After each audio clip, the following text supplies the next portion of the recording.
Good morning, ladies and gentlemen, and welcome. I heard a hoorah over there already. Welcome to the Mount Soledad National Veterans Memorial, high above beautiful La Jolla here. And actually on a beautiful sunny day, warm day like today, you can see all of San Diego County from this vantage point. So we're certainly glad you're all here. And we are streaming out live to the world today. So if you feel like cheering, you feel like clapping, they'll hear you out there everywhere. So feel free. Let's hear it right now, as a matter of fact. Nice. Okay, let's just go with unique in describing this last year. All right, it's been different. We were scheduled to be up here last weekend. We would have been up here in a typhoon last weekend. So we've adapted and conquered, and that's kind of the theme, I think, for Veterans Day. Today, here at this memorial, we come together truly unified and honored to be surrounded by some amazing Americans all around us here. These are men and women who united and fought for our nation. You're looking at the greatest generation right over here against this wall.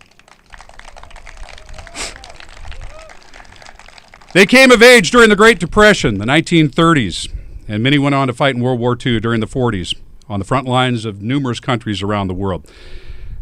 Then there were those as well back here in the United States who contributed to the war effort at home, on the home front. These men and women fought, of course, not for fame, not for any kind of recognition, because it was simply the right thing to do. They fought to maintain our very existence as a nation and as a culturally diverse and free, I want to underline free, society. I'm Mark Bailey. Again, I'm so honored beyond words to be able to be with you up here on this hallowed ground today. We truly hope that you enjoyed our Memorial Day event this past May. You can still find that online. However, today we're even more thrilled to be honoring this truly historical and important in-person group over here, and you're going to be hearing from them a little bit later on.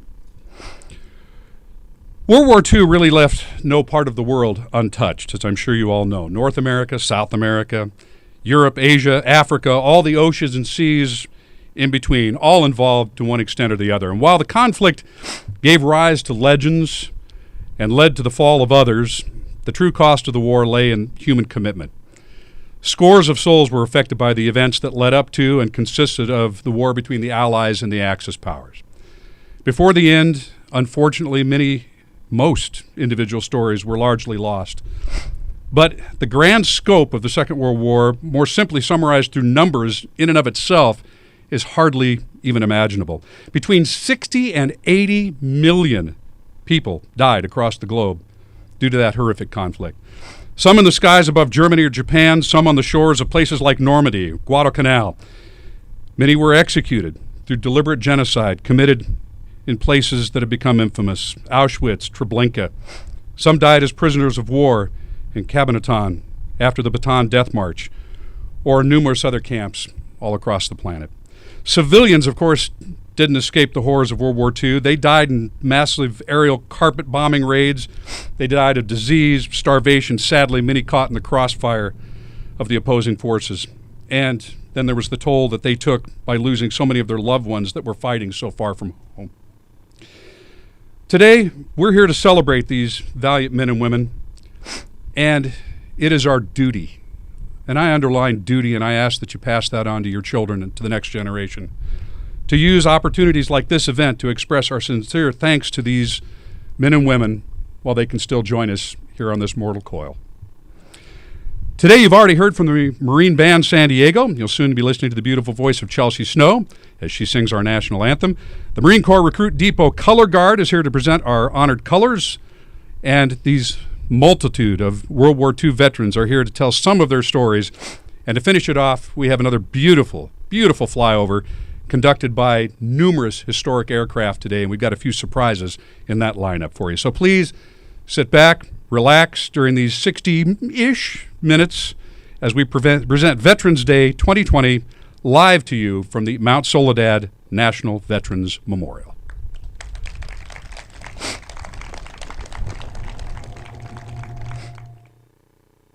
Hi, I'm Scott Peters, and it's my privilege to represent San Diego, Coronado, and Poway in the United States House of Representatives. I want to wish you a safe and healthy Veterans Day. One of the best parts of my job is representing my veteran constituents and expressing my gratitude for you serving our great nation. The experience of our veterans contributes to our country's history, but also to San Diego's history. Veterans Day holds a special place in everyone's heart, regardless of political views or affiliations. It is genuinely a nonpartisan holiday, much like Memorial Day.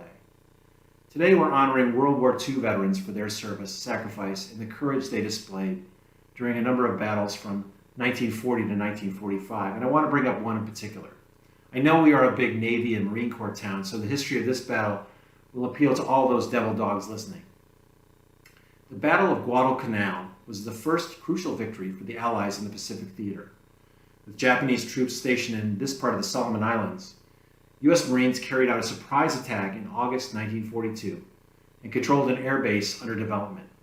Both sides suffered heavy casualties to their warship contingents. The Japanese then retreated from Guadalcanal in February 1943. What stood out the most in this campaign was the U.S. Marines' resolve and resourcefulness. Their ferocious defense of the airbase allowed us to secure air superiority. By the end of February 9, 1943, the Japanese had lost most of their army troops assigned to the island. The most critical loss for the Japanese was the decimation of their elite assembly of naval aviators. After Guadalcanal, Japan no longer stood a chance to defeat American troops. This is only one example of our armed forces' skill and dedication to their country. These historical events remind us of what it really takes to fight for freedom around the world. I want to thank all our veterans for your service and sacrifice to our great nation, and the Mount Soledad National Veterans Memorial Association for hosting this virtual event. I encourage all of you to thank a veteran for their service and sacrifice, especially during this difficult time of isolation. Saying hello and thank you goes a long way, and I look forward to seeing you again in person next year. Please take care of each other and stay safe. Be well. It's now my pleasure to introduce Neil O'Connell, president of the Mount Soledad Memorial Association. Sergeant Major O'Connell, United States Marine Corps retired, stepped onto those historic yellow footprints in 1977, serving for 33 years, and was honorably discharged in 2012. Neil served overseas during Operations Desert Shield, Desert Storm, Operation Iraqi Freedom, Operation Enduring Freedom in Afghanistan, and numerous other deployments. He has now served on the Mount Soledad National Veterans Memorial Board of Trustees since 2012. Please join me in welcoming Mount Soledad Memorial Association's president, Neil O'Connell. Thank you, sir. Thank you, Mark. Thank you, Mark. Good morning, everybody. What an absolutely beautiful day it is. Thank God we shifted. We were going to gut it out and try to be tough with it a little bit, but no way. We got the best day going. At this time, what I'd like to do is ask you please all to stand, if you can, as we stand by to invite the Marine Corps Recruit Depot Color Guard to present the colors. Today's Color Sergeant is led by Sergeant Patrick Hassick. Color Guard, present the colors.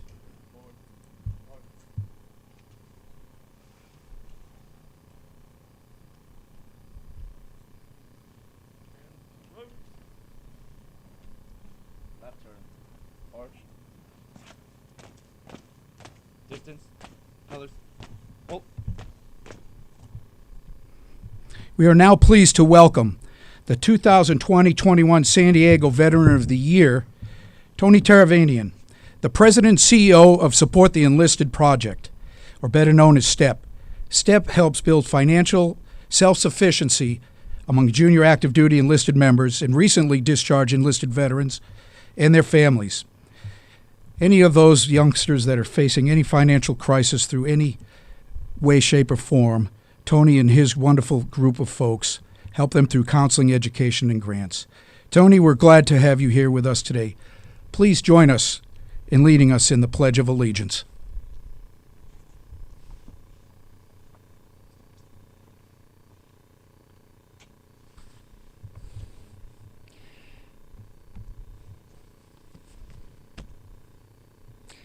I pledge allegiance to the flag of the United States of America and to the republic for which it stands, one nation under God, indivisible, with liberty and justice for all.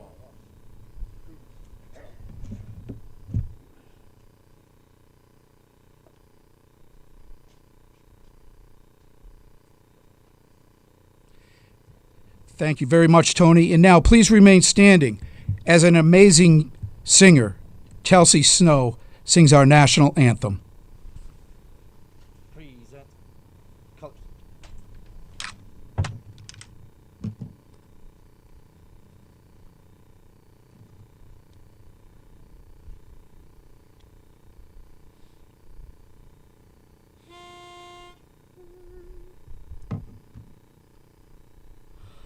Oh, say, can you see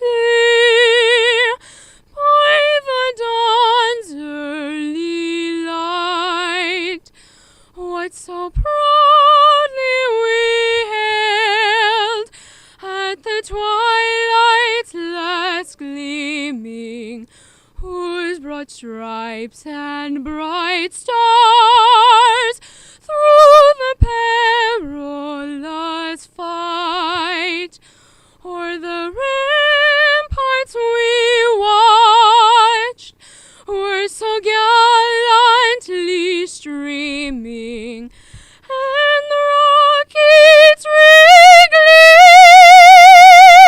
the bombs bursting in air, gave proof through the night that our flag was still there.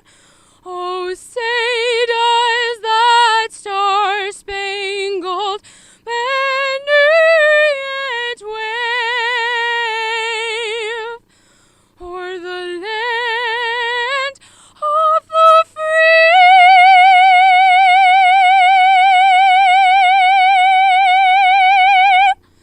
and the home of the brave.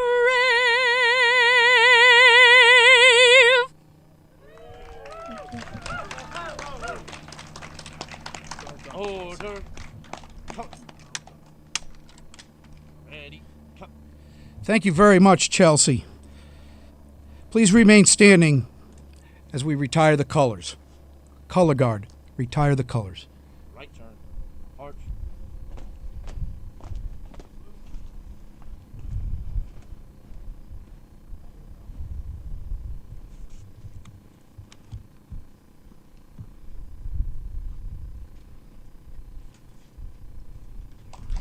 Thank you, ladies and gentlemen. Please be seated. At this time, I'd like to introduce our World War II veteran, Bill Ridenauer, who will now offer the invocation.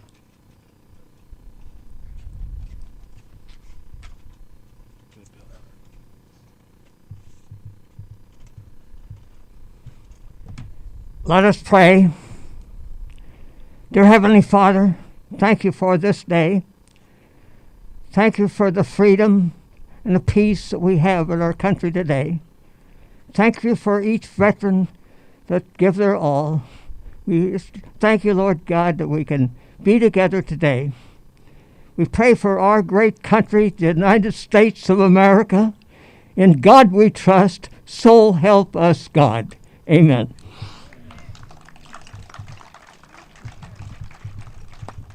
Thank you so much, Bill.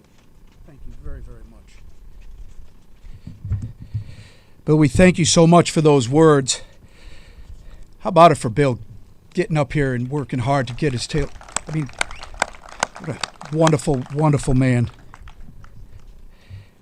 How about another round of applause for Chelsea and those U.S. Marines, our quartet and the color guard? You know, these young Marines, they support the memorial every ceremony. They've been up here over the years, as many of you know, and we cherish their presence. They're involved with so much that the general public doesn't really get a chance unless you've worn that uniform. I'm a Marine, so I'm a little bit partial to it, and this is a special month for the Marine Corps. Not only is it a great month for holidays with Thanksgiving and Veterans Day, but it's also the birthday of the Marine Corps, right? Steve, a couple of you, Jack, Semper Fi. It's great. Happy belated birthday, Devil Dogs. It's wonderful. I'd like to take some time here, honestly, to mention some folks that are quite important to us here today. Tom Garcia. Tom, I know you're out there somewhere working hard. He's a trustee here at Mount Soledad. He was named the San Diego County Will Hayes Lifetime Support of the Veterans Award for San Diego. Tom has done great work in this community.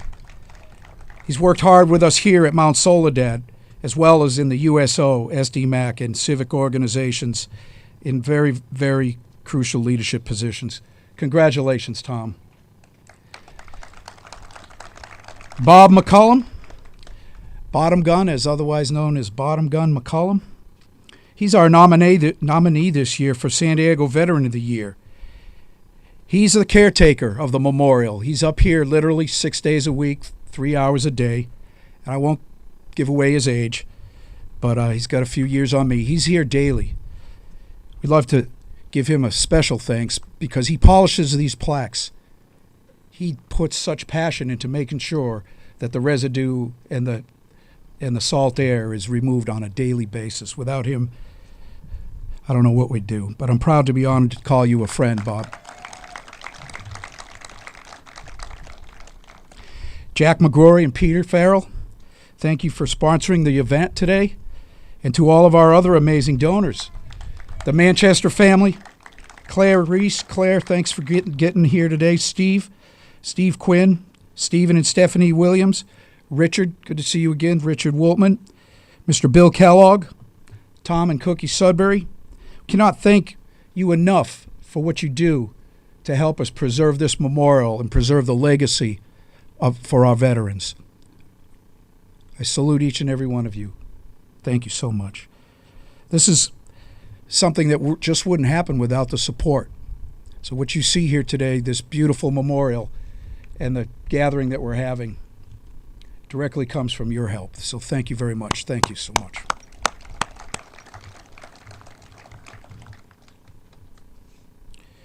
We want to also put a shout out to those folks that are watching online. You know, in Memorial Day, we had quite a few viewers, and we're thankful for you that log in and take a look at us here. Thank you for joining us. And to those who are speaking and present here today, we are truly honored to have such men and women as yourselves here, these gentlemen and ladies of the greatest generation. Surrounding me this morning on this beautiful memorial, these granite walls on which Mount Soledad National Veterans Memorial is honored to preserve. There's over 5,200 plaques that honor both living and deceased veterans, husbands and wives, family and friends. Originally, this memorial was dedicated in 1954, honoring the veterans of the two world wars, and at the time, the most recent conflict, the Korean War. But this morning, I would like to talk to you about some of those World War II heroes who adorn these hollowed walls, warriors like Audie Leon Murphy. Sergeant Audie Murphy received Military Combat Award for Valor available from the U.S. Army, as well as the French and Belgian awards for heroism.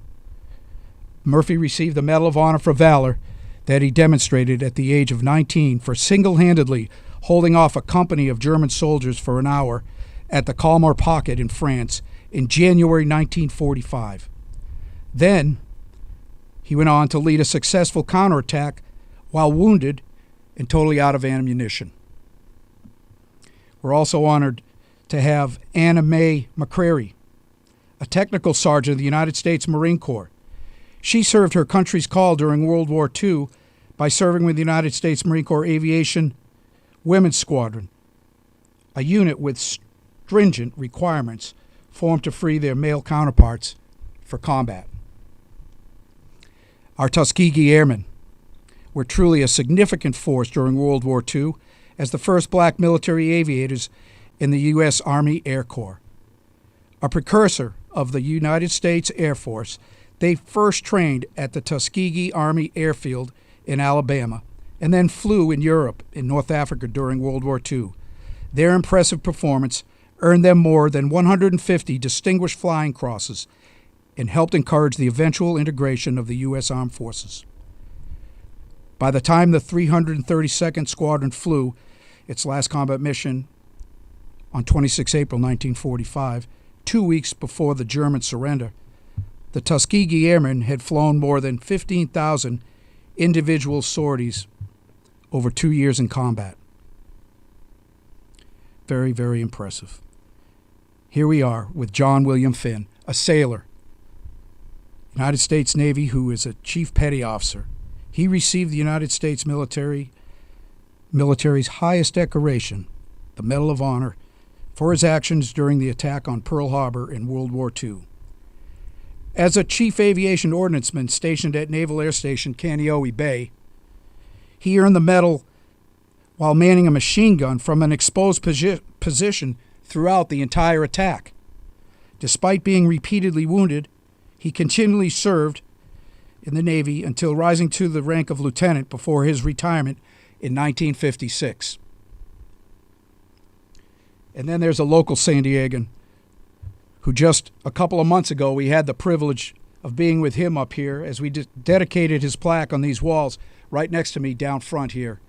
I think it's row 2. Colonel David Severance. He was assigned to take over as the company commander, Easy Company of 28th Marines. It was his company that would be responsible for raising the flag on Mount Suribachi during the campaign for Iwo Jima. His unit suffered greatly in both landings and subsequent capture of the mountain during the following days. His was one of 62 companies that landed on those beaches that morning. Under him, he had 6 officers and 240 enlisted men. At the end of the Battle of Iwo Jima, none of these officers were with him. Most had died. The others had been wounded and evacuated. On February 28th, Severance was asked to supply a platoon from his company to plant the flag on the top of the 455-foot high mountain volcano, Mount Suribachi as it's known. The platoon went to the summit and planted that historical flag. The Secretary of the Navy, James Forrestal, had landed on the beach below and, seeing the flag, had the platoon return to the summit with a replacement flag. And that is when the Pulitzer Prize winning photo was taken by photographer Joe Rosenthal.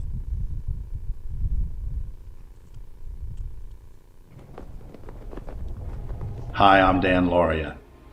My mentor, the great Charles Durning, was the youngest man to land on the beaches of Normandy on D-Day in World War II.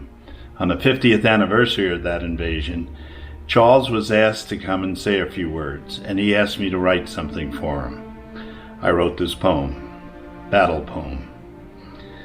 When the smoke has cleared and the battle fought, who among us will ask, was it won or was it lost? The tattered veteran walks across the blooded field, searching for those comrades who would never yield. He questions not what was right or what was wrong, but why this tally against those so brave, so strong. He wonders when for him the final bell will toll, when God will call upon his oh so mortal soul. Let those too cowardly to enter this mindless fray decide where to place you on your judgment day. March on, don't let yourself see the cost, for all lost graves are covered with forgotten frost. If murder be spoken, join the brave fallen in hell, if virtue the password, through heaven's gates dwell. O tired veteran, there are still wars to be sought, and there are more nameless battles to be fought. What mother, daughter, child, what love will own the cost? Save their brothers and sisters from hearts covered with unforgotten frost.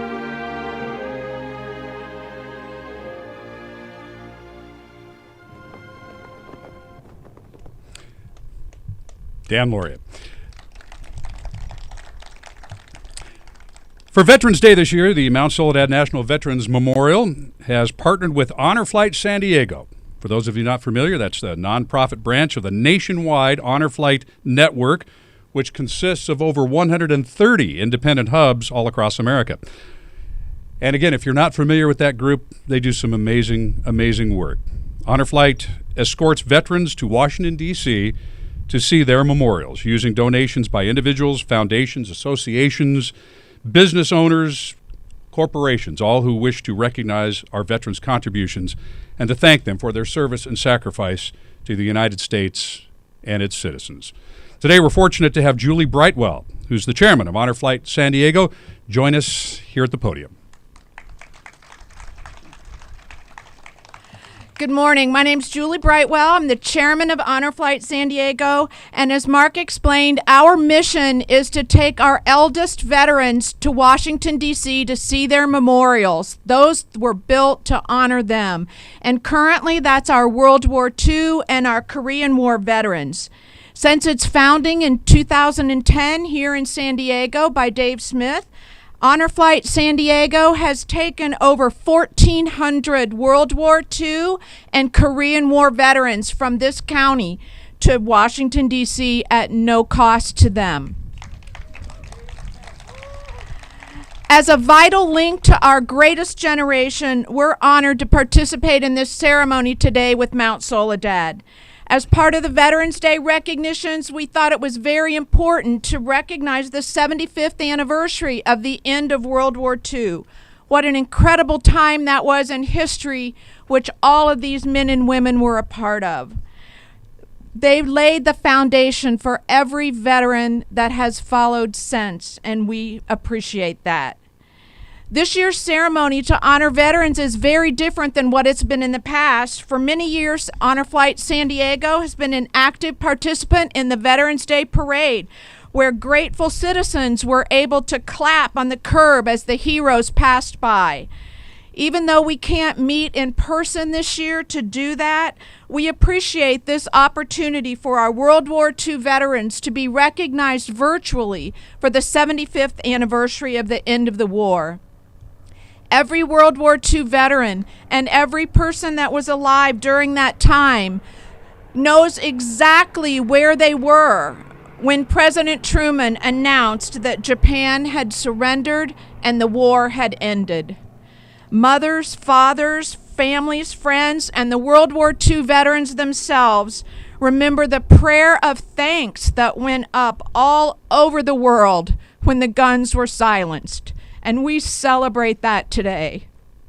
Unfortunately, members of our greatest generation are passing on each day, and all of our World War II veterans are in their 90s, many over 100 years old. We do not want their stories to pass away with them.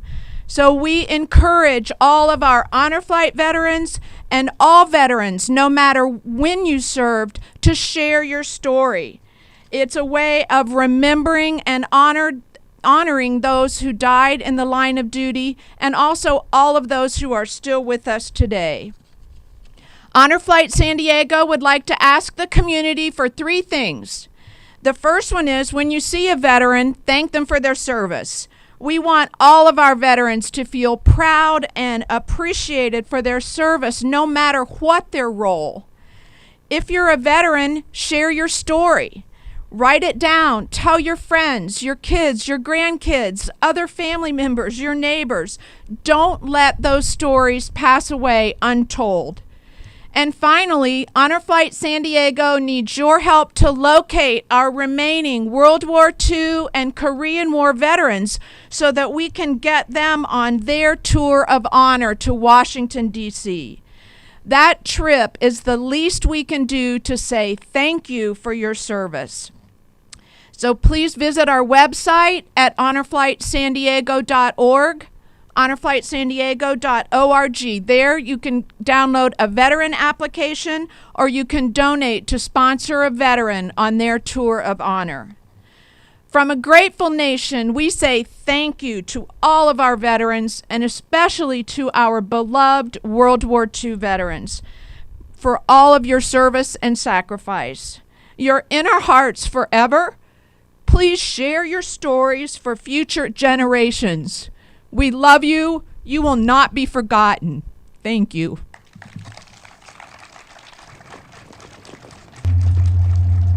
Greetings from the flight deck of the USS Midway. Mac McLaughlin, CEO of the Midway Museum. Just want to say on the occasion of the 75th anniversary of the end of World War II, our sincere thank you to all of you for your participation in what you did for our nation in the 1940s. We will try to continue to represent the core values that you represent for our nation. And until then, have a great Veterans Day, and thank you for being America's greatest generation. So why are we here today, everybody? Let's take a pause and think about this. Why do we host Veterans Day commemorations around the United States? Historically, Veterans Day originated as Armistice Day on November 11th, 1919. It was the first anniversary of the end of World War I. Congress later passed a resolution in 1926 for an annual observance, and on November 11th, it became a national holiday beginning in 1938. Unlike Memorial Day, Veterans Day pays tribute to all American veterans, living or deceased, but especially give thanks to living veterans who served their country honorably during war or peacetime. However, really, for a second, why are we sitting here? Why are we here? It's because it's the right thing to do. It's the right thing to do to honor those, the many sacrifices that they spent time away from their families, those that put themselves into harm's way, some of whom have come away with mental and emotional and physical scars. Especially this great generation, our greatest generation, who we honor today, 75 years after the end of the greatest war in human history. Leo Samuel Marks was an English writer and a cryptographer for the British government during the Second World War, and he headed the Codes Office, supporting resistance agents throughout occupied Europe. In 1943, he wrote a poem upon his girlfriend's death that was used to help spread information covertly throughout Europe through various spy networks. However, its words are true for all veterans who have shared in the brother and the sisterhood of combat, who have deployed in peacetime in our nation's wars. The reliance on each other and even the possibility of giving one's life for those who you cherish to protect them. And it reads like this: the life that I have is all that I have, and the life that I have is yours. The love that I have of the life that I have is yours and yours and yours. A sleep I shall have, a rest I shall have. Yet death will be put a pause, for the peace of my years in the long green grass will be yours and yours and yours.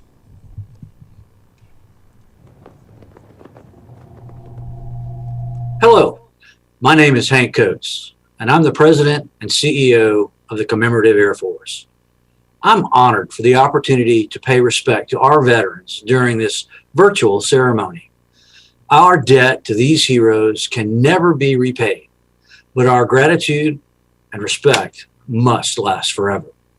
For many veterans, our nation was important enough to be separated from their families, miss important life events, lose limbs, and far too often lose their lives. Additionally, military spouses had to endure years of moving, a disproportionate share of parental responsibilities, and many sleepless nights worrying about their loved ones. Those who have served to defend us from our enemies must be supported. whether their service was in World War II, Vietnam, or the war in Iraq. We must acknowledge their service because without our veterans, America would not be America. Veterans have given us freedom, security, and the greatest nation on earth. Our mission at the Commemorative Air Force is to educate, inspire, and honor.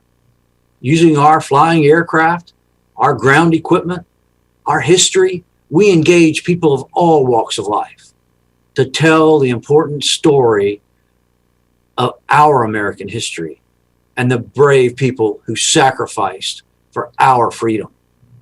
On this day, on every day, we must remember them. We must appreciate them and honor them for their service. Thank you.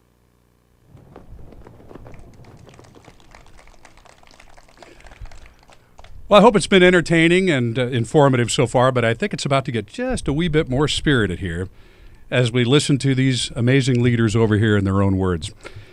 Beginning with Harrison Frank, who was a teenager in Los Angeles when World War II broke out.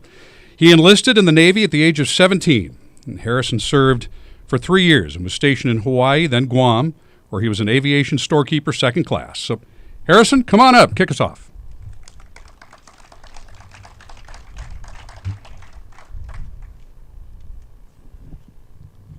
Whoops.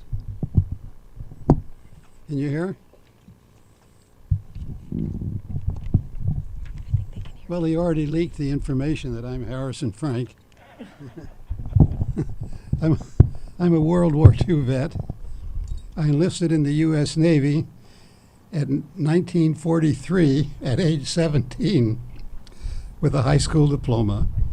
During World War I, my father was a sergeant in the U.S. Army, and my mother was in the Army Signal Corps. None of us ever intended to be career military. We just wanted to serve our country in time of need. What I'm going to tell you is what I learned in the Navy.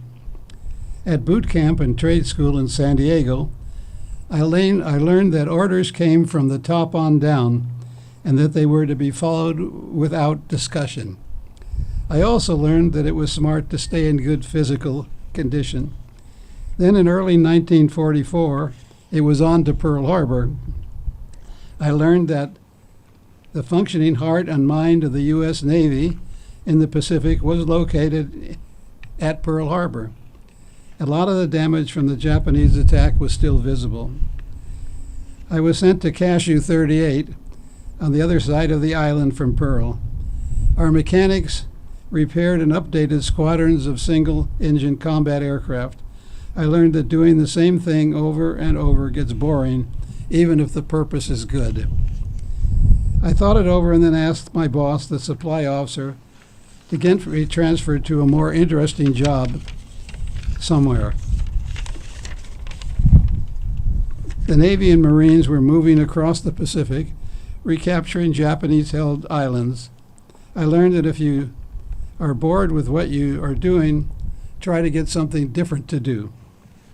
The next thing I knew, I was back at Pearl Harbor being issued green uniforms, a combat helmet, a .30 caliber automatic rifle, and some ammunition. That was a big surprise for me. I was certain I'd been transferred to the Seabees or the Marines. I was afraid that I had just learned that if you push too hard, you may not like the consequences. I was still in the Navy and was moved to Guam with the High Command Forward Area Office. The Marines had partially conquered Guam, and Com Air Pac, where I was working, set up for business along with Marine Air Group 21 next to an airfield on a Rode Point. We lived, worked, and ate in tents. I learned that simplicity wasn't too bad. After living on Guam for several months, there was a night I'll never forget, and I dare say that most of you will never see. We were living in Quonset huts at that time, and it was night, and suddenly heard some repeated crashing noises coming from the outside. We went out to investigate, and there were sailors in trucks whooping it up and throwing cases of beer throughout our campsite. Why? It was their way of telling us that Japan had surrendered and the war was finally over. And that's when I learned that there are various ways to communicate. And thank you.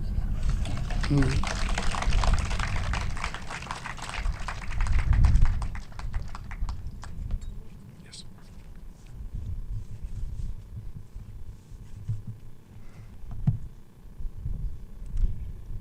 Next up, Andre Chapaz. Served with the Army Corps of Engineers building airfields for B-29 bombers in the South Pacific, working on Guam, Okinawa, the Mariana and Ryukyu Islands. His duties included locating mines, righting construction equipment as an armed guard and patrolling Japanese-held territory. His unit was staging for the invasion of Hokkaido, Japan. Andre Chapaz. Thank you.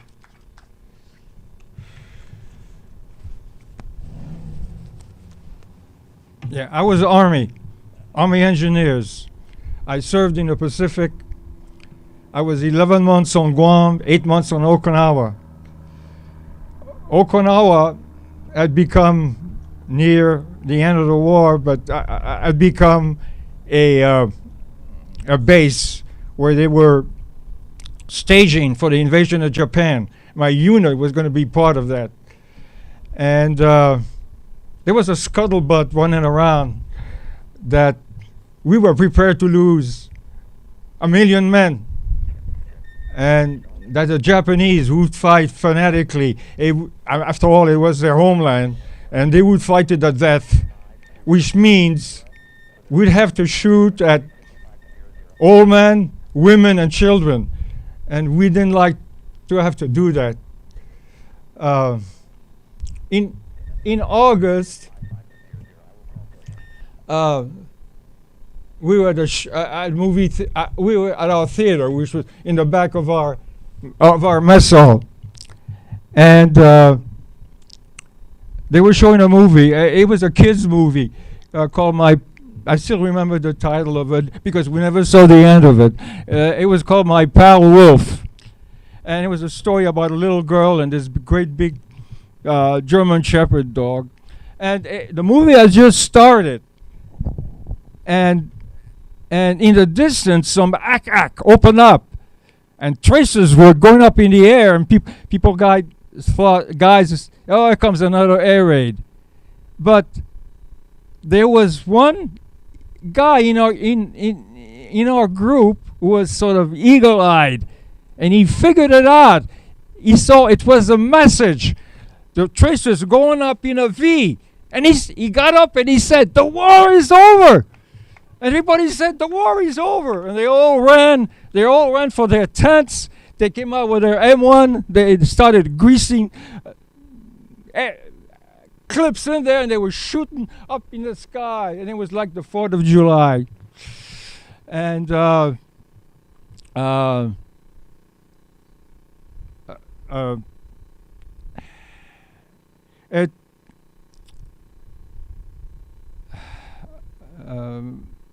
afterwards, for a while we were in the Pacific, people were getting together. It was GI talk. When are we going to get home? And one phrase that had been coined was Golden Gate in '48. And so they set up a system to bring the man home, and they had a number system depending on your age and your age and your family, whether you had children. Usually you'd be a high point man. Now you got to remember this is August of '45. Men was slow, to go home, and GI became nervous, so they started writing their congressmen saying, "Hey, let's get moving here."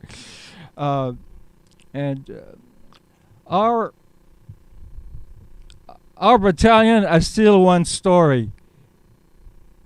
In October, We had a minor typhoon, 75 miles an hour. 2 weeks later, it came back at 130 miles an hour, and it literally scraped us off the face of the earth. We had to flee in the old Japanese fortifications because we were in the Naha Shuri Yonabaru line, and all the hills were hollowed out with tunnels. So this is where we sought refuge. The day after, in the morning, we came out and came back to our camp. It was depressing. There was nothing left standing. Everything was in the mud. Our 2x4s had been broken like matchsticks. Canvas was torn. And I looked at this and I felt really depressed. I was wondering, what are we going to do? What are we going to do? And what happened was that nobody told him to do it, but the carpenters, our unit, they were good. They went into that muck and they salvaged the 2x4s. They spliced them together. They took whatever was left of the canvas. They recovered it, and in 2 or 3 days we had our camp back. I could not. I looked at them and I said, "These are the Americans who can do. We can do it." And I really looked up to these guys. They were terrific.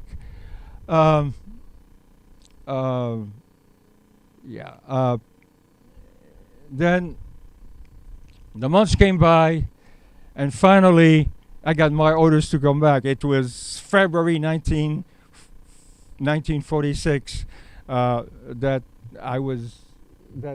I got my orders to get back, and there was a troop ship waiting for us.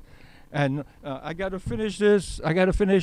When we got back to the coast, the ship sailed underneath the Golden Gate Bridge, and then all the guys were on the deck, and when they were right underneath the bridge as we sailed, bedlam broke through. They jumped in the air, they screamed, they hugged each other, they laughed. There was one guy, he was a big guy with hairy arms, and he looked at me and he said, next to the moment that I hold my woman in my arms, this is the greatest moment in my life. Thank you.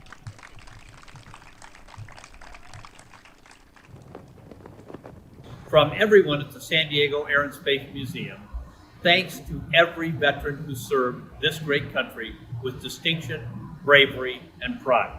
We owe you a debt of gratitude, not just on Veterans Day, but every day of the year.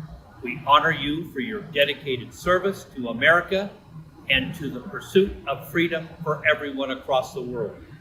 You are a shining example of what it means to be an American and what it means to be part of something dedicated to serving your country and to serving the greater good. God bless you, and God bless the United States of America.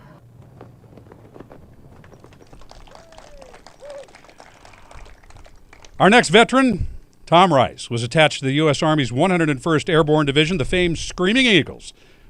During World War II, he was in the European theater, parachuting into Normandy on D-Day. Last year, I know he had a little bit of fun back in that neck of the woods. Yeah, he jumped back into Normandy. Much friendlier circumstances. Tom, the floor is yours.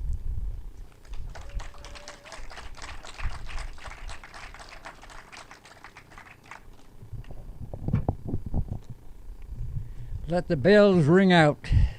Let the bells ring out for thee. I'm so happy to be here, sponsored by our favorite activity with the civilians is honor flight. I was on the second flight years ago, and I still remember everything that we did. It was a privilege to be with them, and I would thank them again every opportunity I could. Thank you again for being here, and struggling to listen to my voice. My hearing aids aren't working, so I'm not sure whether I'm getting through to you or not. But I'll be all right. I see some signals that are coming through.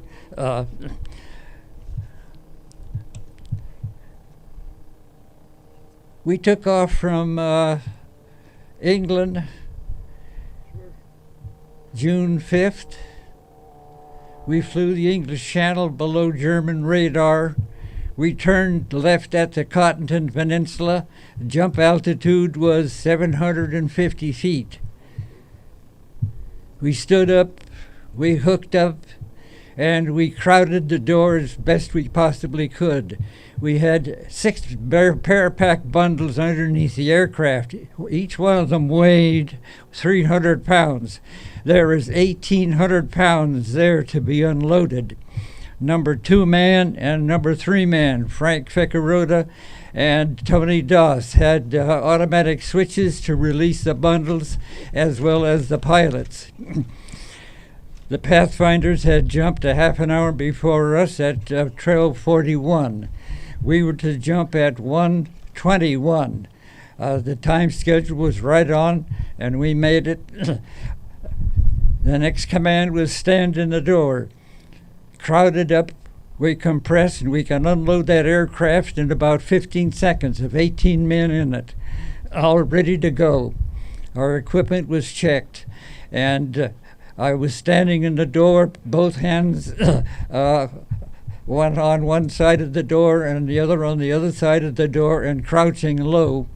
I could see a vast amount of anti-aircraft exploding at about 250 to 300 feet.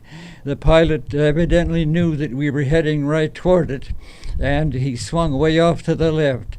We were dropped in the wrong place. Dropped in the wrong place. We were dropped on drop zone D instead of drop zone B. Drop zone B was underwater. Evidently they knew it, but it was not. We were not told of it. So as I jumped, number 2 and 3 men released the bundles. The pilot did it at the same time as they saw the fluorescent flag on the ground, and the aircraft rose about 50 feet. That pushed me down into a deeper crouching position, and we were doing 176 miles an hour, and we usually don't jump at that speed. We jump it from 90 to 95 miles an hour. So when I stepped out the door, I was, for the most part, got my arm caught in the lower left-hand corner of the door at the armpit. And I went out, turned upside down, helmet came off, Thompson's submachine gun was loose and banging me. I swung out, come back up and hit the side of the aircraft, swung out again, and turned just enough to release myself. So I was scraped from my armpit all the way to my wrist, and I had a watch that I had just purchased on a furlough in San Diego, Jessup's Jewelry, I can recall, $286 watch that had 7 jewels in it to last a lifetime. That was stripped off of my wrist and I lost it. Gone forever. I don't think anyone found it. Maybe a cow stepped on it, or it's lying somewhere in the deep mud in one of the cornfields where we jumped.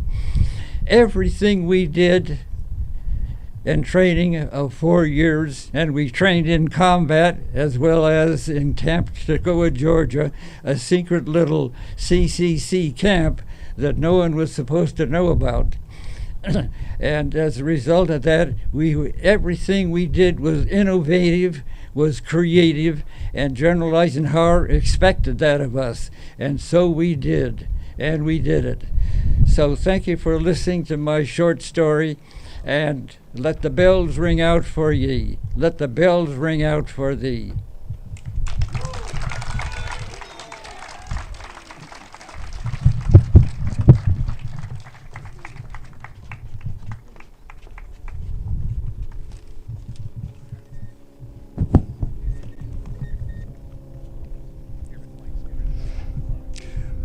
Bill Ridenour saw combat in the Philippines and was going to take part in the invasion of Japan. Some U.S. government estimates, based on the fierce Japanese resistance encountered in the island fighting so far, predicted the war would last another 18 months, and another had an ultimate cost of the invasion as 1.7 to 4 million Allied casualties, of which 400,000 to 800,000 were expected to be fatalities. Bill was at a naval base in Japan on September 2nd, 1945, when the Empire of Japan signed the unconditional surrender documents on the USS Missouri. Bill Ridenour.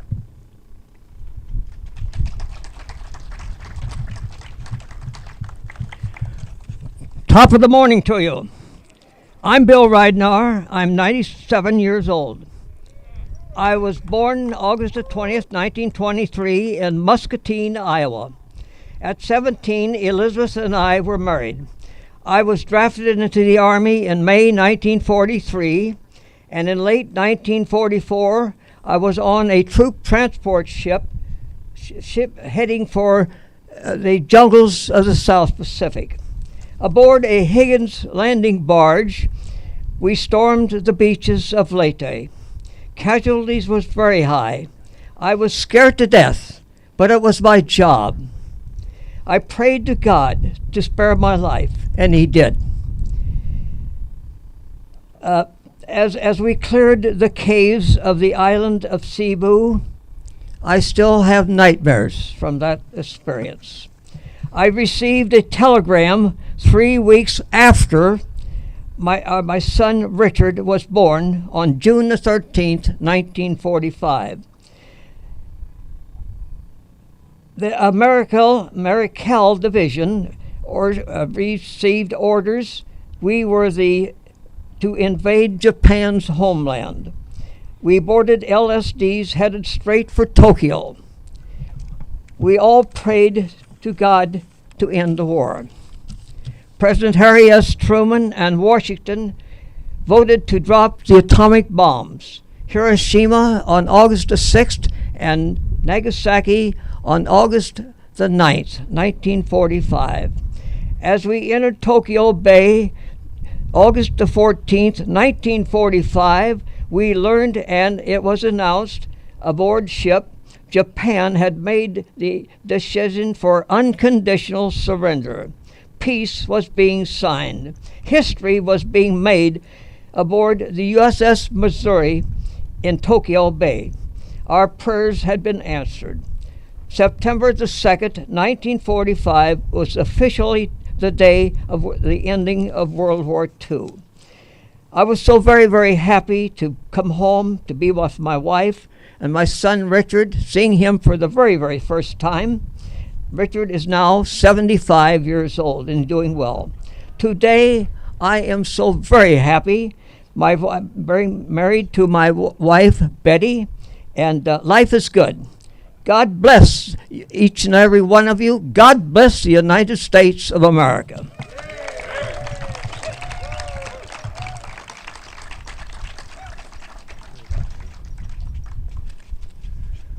All right, ladies and gentlemen, we still have two more great stories to hear, but right now I'd like you to direct your attention behind you, off to the east.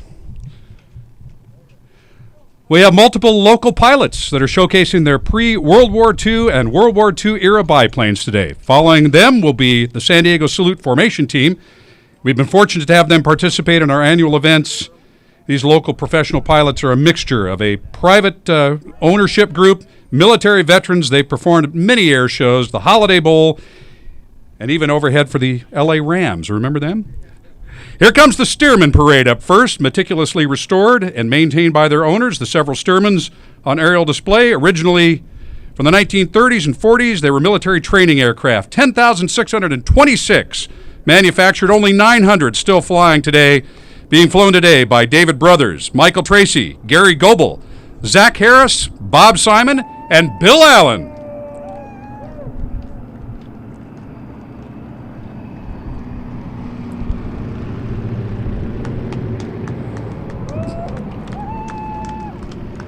Now, Bill Allen showcasing that award-winning silver Steve McQueen Stearman. Some of you might know the story about that. Owned by Bill and Claudia Allen from Allen Airways Flying Museum, located out at beautiful Gillespie Field. That plane actually belonged to the late actor Steve McQueen, who owned and flew that airplane. Last one he flew. Anybody know the story about the end number, the tail number on that? Just raise your hand if you know the story about that. Anybody? 3188? That number doesn't ring a bell to anybody? Seriously? That was Steve McQueen's reform school number when he was at the Boys Republic in Chino, California. All right, following up behind them, you'll see a formation of 3 Bukers, Buker 131 Youngman aircraft. This was the advanced trainer in the 1930s. Believe it or not, it was a single-engine biplane, wood, tubular steel construction covered in fabric. The Stearman that you just saw, about twice the size of the Buker and burns about 3 times more gas. The Stearman, much bigger, could accommodate larger students, but this little plane, incredibly agile. Those aircraft flown by Mike Weaver and John Hickman today.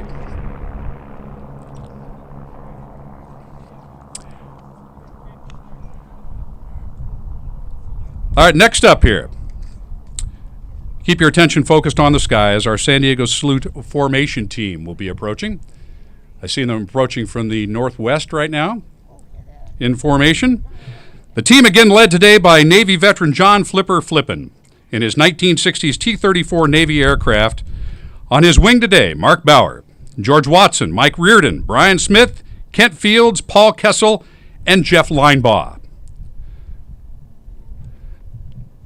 John Flipper Flippin in his 1960s T-34 Navy aircraft born in Fort Smith, Arkansas. Jeff Linebaugh flying his RV rocket.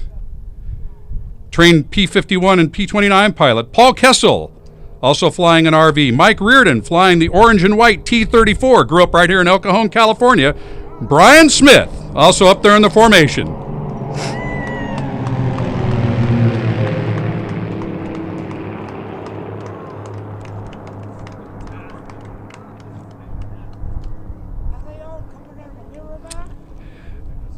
All right, that formation team is now going to do what they honor us with on our special occasions. The San Diego Salute formation team is going to present the missing man formation for you here today, which I think, as most of you know, is the most expressive and solemn aerial maneuver that can be flown. We'll give them the opportunity to swing back around and make another pass for you and for our cameras and for our audience at home. This, of course, signals to those of us here on the ground the losses incurred during the last mission. And it signifies the holding of a place of honor and gratitude for fallen comrades.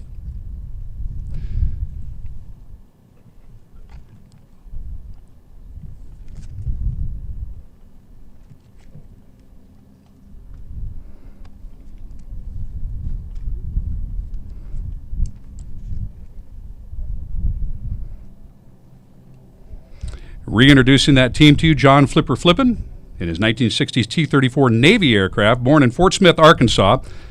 John says he was born to fly. His dad and uncles were pilots, as well as his older brother Danny, who often flies in these air shows. On his wing today, Army veteran George Watson and Brigadier General Air Force retired Randy Ball. Jeff Linebaugh flying his RV rocket and is a trained P-51 and P-29 pilot. Well, that's some awesomeness in flying out there. Paul Kessel is also flying an RV. Paul served in the Navy from 1993 to 1996. Originally from North Dakota, now lives in Poway. Mike Reardon flying in the orange and white T-34. Grew up, as I said, here in El Cajon, learning to fly. Mike has become active in the EAA Young Eagles program and offers a yearly scholarship to the Boy Scouts to learn to fly, get your private pilot's license. And Brian Smith, retired recently, now spends his free time flying his T-34A. Comes from a family of aviators beginning in the 1930s and has stick time in multiple military aircraft, including the P-51, B-17, T-38, and F-15E. As the formation approaches, you'll see one of the wingmen pull up and out of the flight, head west, leaving a hole in that formation as they pass overhead. The open spot in that is the missing plane, representing the missing man. As they fly over, you'll note he pulls up and away from the formation denoting the reluctant departure from earth of another brave warrior and the return of his soul to God's gift of eternal peace in heaven.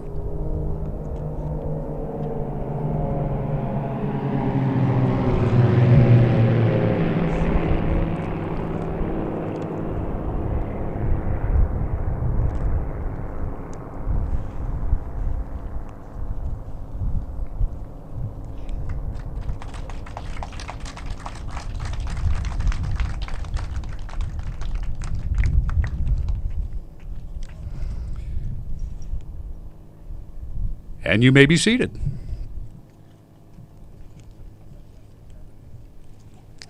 To continue with our speakers now. Gil Nadeau served as a visual signalman aboard at LCS, which at the time stood for Land and Craft Support, and was part of the Mighty Midgets. He served in the Philippines and the invasion of Borneo and Okinawa, and Gil always has some great stories to tell. Gil, come on over.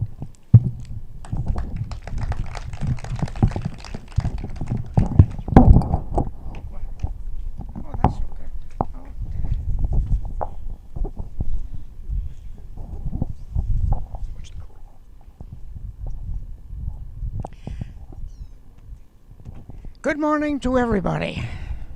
My name is Gilbert Nadeau. In January 2, 1944, I was 16 years old, 4 months shy of 17, and I went to boot camp. In those days, every branch of the service needed men, and I mean bodies. So everything from then on was cut short. 3-month boot camp was 29 days, and the following day of graduation, I was sent to Bainbridge, Maryland, to service school to be a signalman. That was supposed to be 4 months. That was 28 days. I graduated as 3rd class. The following day, I was sent to Little Creek, Virginia. I was going to be training to be in the Navy Amphibious Forces. That was another 3-month course. That ended up only being 2 weeks. And afterwards, they sent a big bunch of us from the East Coast to Portland, Oregon, to pick up our new type of amphibious gunships. They were called LCSL, for Landing Craft Support Large. They were all guns. That ship was completed, and 2 days later we moved aboard. The 3rd day we had it commissioned. We spent 1 week going up and down the Columbia River, testing out the engines and everything electrical, and then we were on our way with another group to San Diego, where we were to take a 3-month shakedown cruise, do all of our shakedowns for the ship. That lasted 2.5 weeks, and we were suddenly on our way overseas to the Pacific War. At that time, when we left, we were told our ships would never come back, or any ships would never come back for R&R.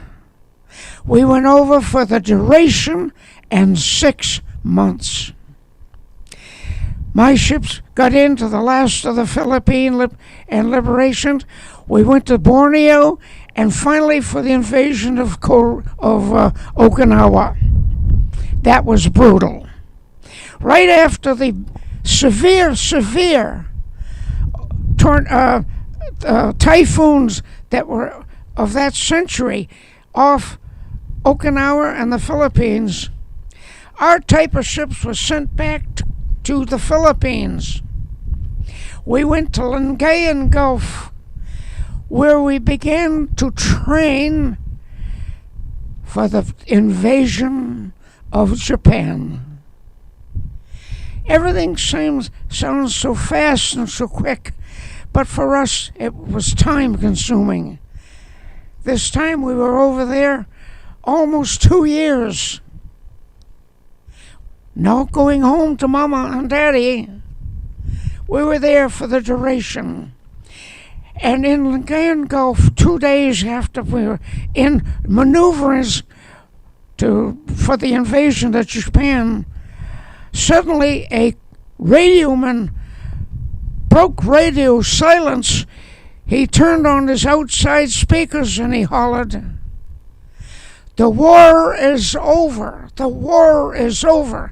And within a couple of seconds, all of the radiomen did the same thing on the ships. We were stunned. Here we were ready, just about ready to go to Japan for the invasion. And the war is over. We were cheering and cheering and cheering. It was great news. But it was kind of stunning to us because it happened so quickly. However, my first thoughts were, now I can go home. But unfortunately, logistics said you have to stay for 6 months. Our ships went to China to help the minesweepers clear the coast of China of the mines that Japan had laid. The second week of January of 46, I got my orders to leave my ship. We were in Shanghai, China. To leave the ship, go aboard a troop transport, and within 2 days, I was going home. The war was over. God bless America.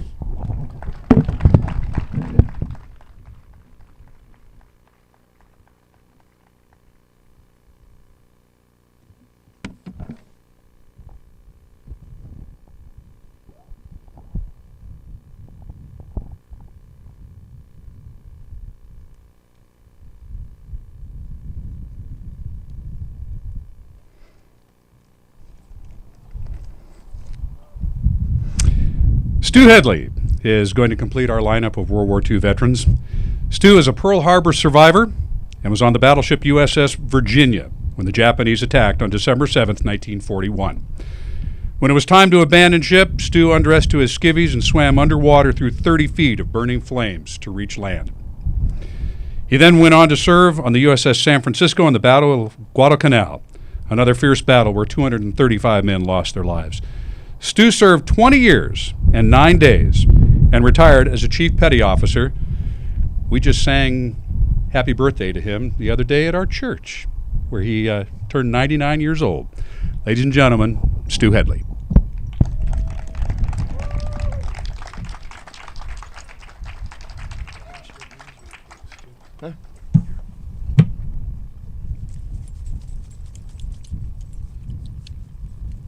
This is all new. First of all, I would like to thank all of you for taking the time to be here today to honor us veterans. And I am honored to be here because of a young lady named as Holly Scheffner sitting right in front of you here.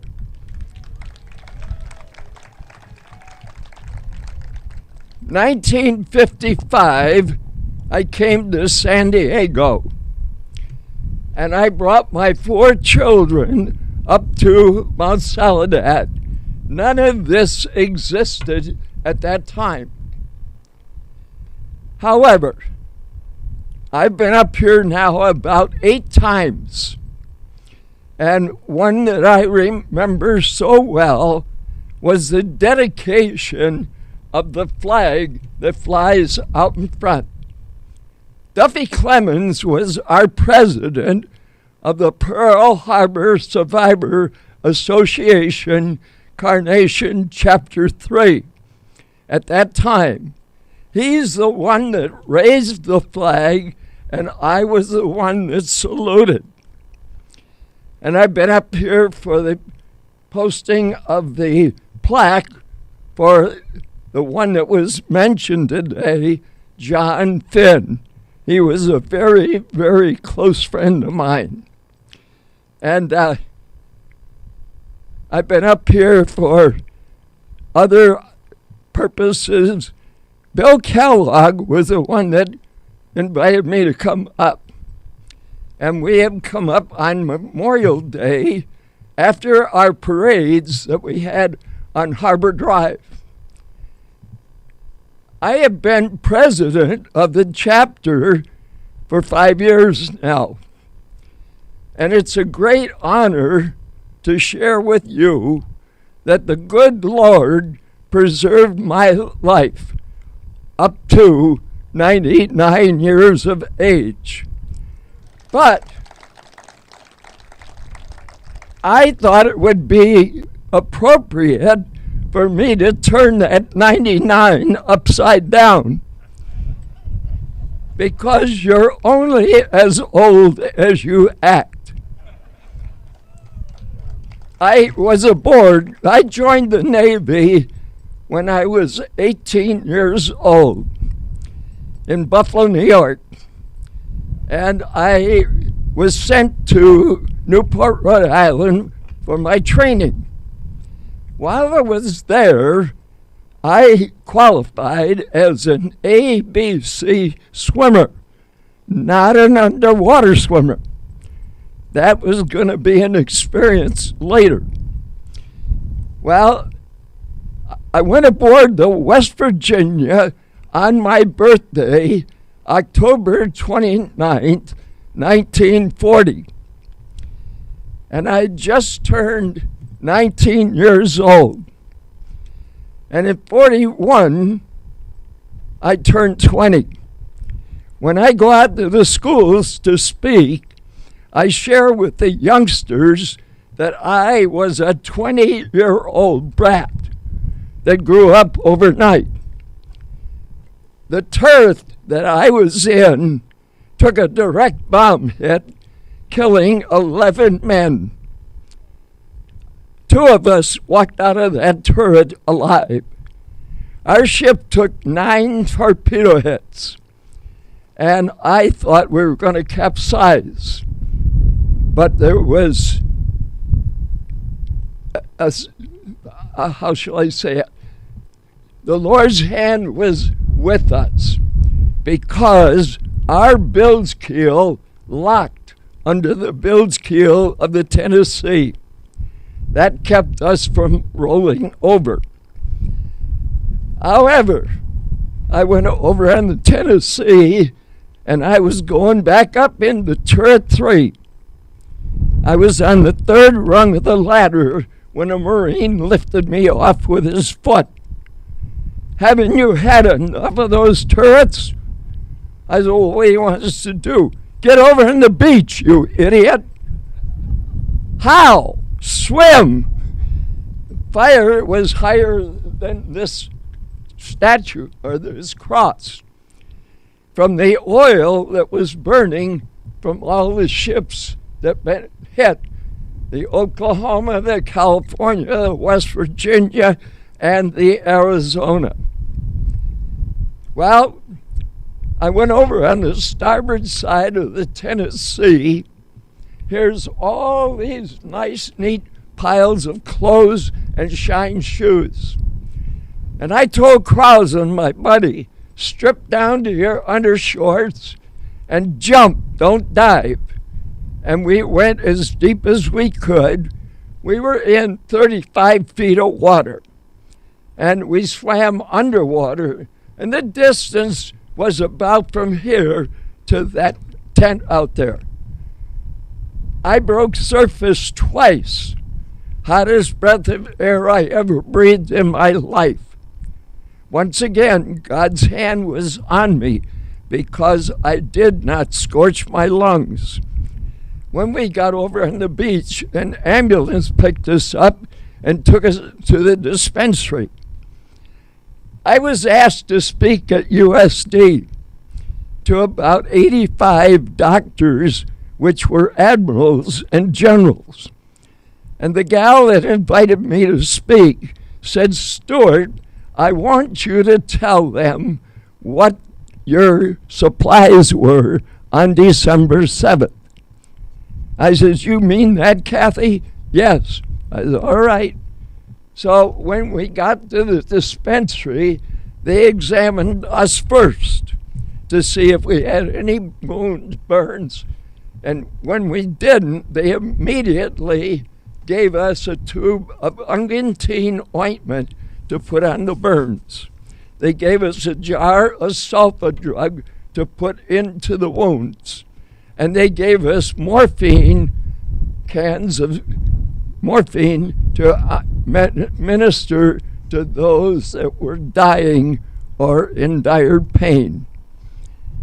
We did that till about 9:25 when the second wave was coming in. And I sighted the planes approaching Ford Island, and I yelled, "Duck!" And guys went under chairs, under tables, flat to the deck. Glass flew all over the place, and one of the planes, when it lifted up, dropped a bomb right in the center of the dispensary. When we walked in, there was a great big huge red cross that could be seen from the air. Well, it took about 20 minutes for the dust to clear away, and when we looked over the banister, you couldn't see a speck of red. About 1:45, the chief said, "Headley and Crosland, you're wanted back aboard ship to help fight fire."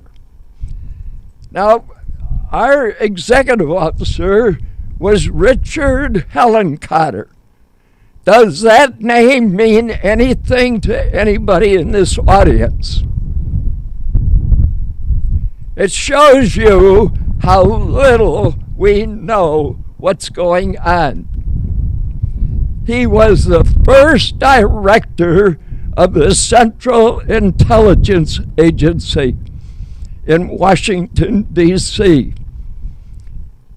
And I had to help fight fire with him. I was holding the hose, he was handling the nozzle. And when he cracked the hatch to the 3rd Division compartment, there was a boom, boom. And I thought the Japanese were back, but it wasn't. The heat intense in that compartment, the minute the air entered in, blew out 2 of our portholes. It took 45 minutes to cool that compartment down. And when it got cool enough, I asked the commander if I could check my locker. "Where's your locker, son?" I said, "Right there in the corner." He said, "Go ahead." I opened up my locker. There's my blues, my whites, my pea coat, all my clothes, my shoes, just like I had left them. But the minute I touched them, they turned to powder, ashes. Well, I got off the ship at about 1:30 in the afternoon, and they took us over to Bach Recreation Center. We spent the night there, and then on Monday, I was assigned to the finest ship I ever served on, the USS San Francisco. In coming aboard, Captain Callahan said, "Fellas, before you come aboard, I want you to hear this and remember it. We're going to operate this ship on 2 principles. We're going to anticipate what's going to happen, and when it does, we're going to improvise." That's exactly how we brought that ship back to the United States. We had gotten hit with 27 14-inch shells in the Battle of Guadalcanal and survived. We had 236 men that died that night in 45 minutes of battle. God's hand was on me from the day of Pearl Harbor till we arrived in Yokosuka. I'll tell you something you probably don't know. The USS West Virginia had been rebuilt from Pearl Harbor. That was the only ship in Tokyo Bay on the morning of the signing of the treaty that came out of the ashes of Pearl Harbor. MacArthur wanted to use the West Virginia for the signing of the peace treaty. But the order came from Truman, no. So he wanted to use the Enterprise, the most highly decorated ship of World War II, Bull Halsey's ship. No. What do you want to use? The USS Missouri. Why did he want the Missouri? He was born in Independence, Missouri. That was his vessel.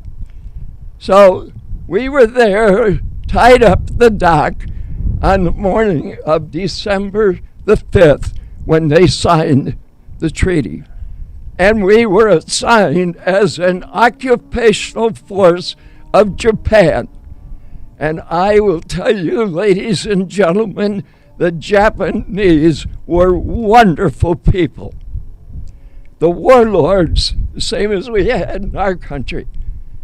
But the people there were very gracious, they were very friendly, and very loving.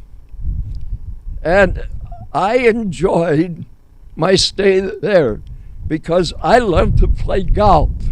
And we went out to Atsugi, the air station, and that's where we played golf every Friday, Saturday, and Sunday. I spent 20 years and 9 days in the United States Navy when I retired. However, I spent 6 years on shore duty in Washington, D.C. from March the 15th of 1946 till April the 18th of 1951. Then I went aboard the USS Dashiell, a destroyer, and from there I was in the Korean War. We got there just at the tail end of it. Again, the Lord's hand was right on me because we had kamikazes coming at us. And I saw 2 planes approaching our ship, and I yelled, I fell on my knees, and I said, Father, forgive them, for they know not what they do. The commander that was with me said, you don't pray for them, you pray for yourself. I said, you wouldn't understand. That kamikaze came right over the top of our ship by a 6 feet and crashed into the ocean. And we came back home. I have had a wonderful career because as soon as I left the Navy, I went to work for La Mesa Spring Valley School District as an audio-visual technician. From there, in 1984, I joined this organization. We had 58,000 members. Today, we are under 100 that have all passed on. In my group, I still have 6 that, and one of them was at my birthday drive-by party, which Holly, again, organized for us. And my buddy, Clayton Schenkelberg, just turned 103. And he's doing great. So I'm honored to be here today to share with you. And I want to thank you and say mahalo. from Hawaii.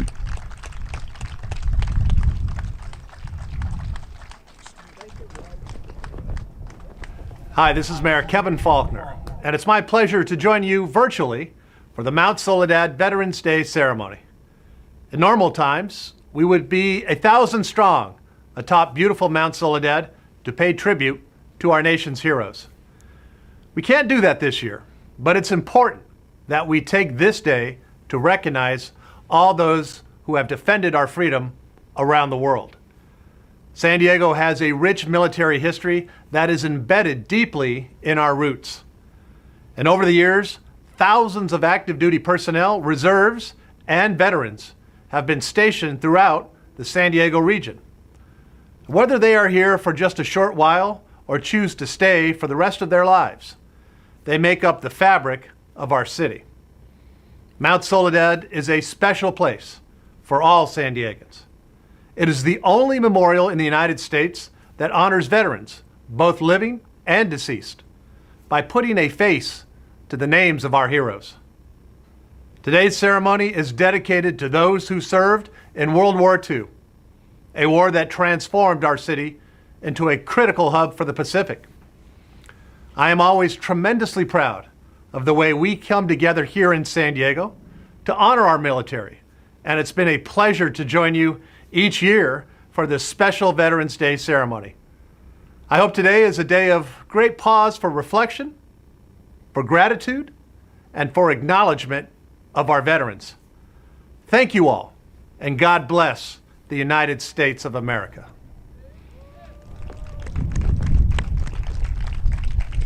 I want to thank all of our speakers again today for sharing those stories with us, for reminding us what it was all about, the sacrifices that you made, and the benefits that we continue to reap today as a country and as individuals because of your sacrifices and the sacrifices of your families and your comrades. I know sharing those stories over the years hasn't been easy for the greatest generation. So we remain forever in your debt. Thank you.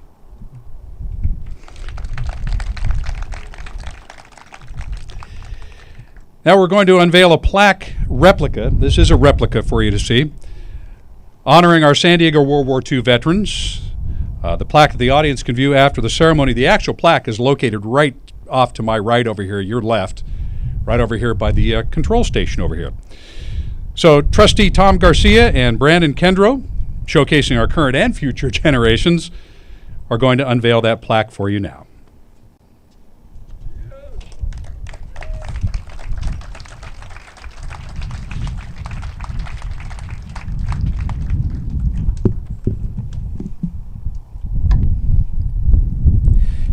Well, thank you, Mayor Faulkner. We definitely miss having you up here as you've made every one of our ceremonies over the years. And as we conclude today's ceremony, we can understand why it's the greatest generation. How Tom Brokaw coined that phrase, the greatest generation. The stories and the tributes, the sea stories from these ladies and gentlemen. We salute each and every one of you. Thank you.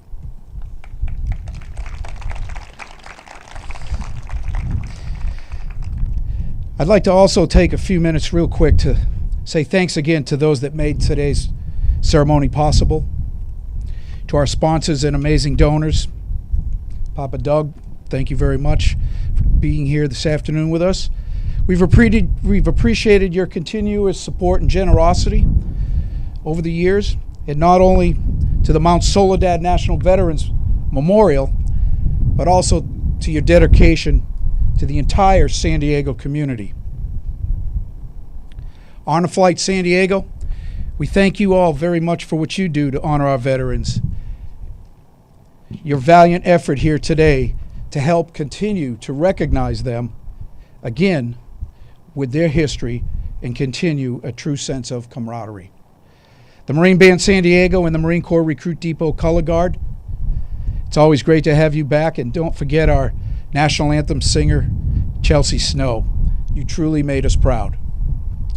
We also appreciate all of the pilots of this historic aircraft presentation and the San Diego Salute Formation Team, always for showing off their safe and professional flying skills. And last but not least, to the many volunteers, docents, trustees, to Denise Larkin and her daughter Tiffany, who managed the check-in table and setup, and to the many volunteers who participated today, including the Friendly Sons of St. Patrick, the Rotary Club members, and a handful of other volunteers from Honor Flight who showed up real early this morning to pull this off. Ladies and gentlemen, we hope you enjoyed this virtual journey, and as you finish this weekend, we ask that you pause. Pause and take a moment to reflect on both the greatest generation and all who had served to maintain our amazing nation. They have all risked their lives so future generations of Americans might enjoy unparalleled freedom and the opportunity that we experience. These men and women, young and old, deserve to live in peace in our beautiful corner of America. They all have sacrificed for all of us to keep this nation united. From this day to the ending of the world, but we in it shall be remembered. We few, we happy few, we band of brothers, for he today that sheds his blood with me shall be my brother. God bless our country, our nation's veterans, our active military service members, and all of their families. Thank you very much. Have a wonderful day.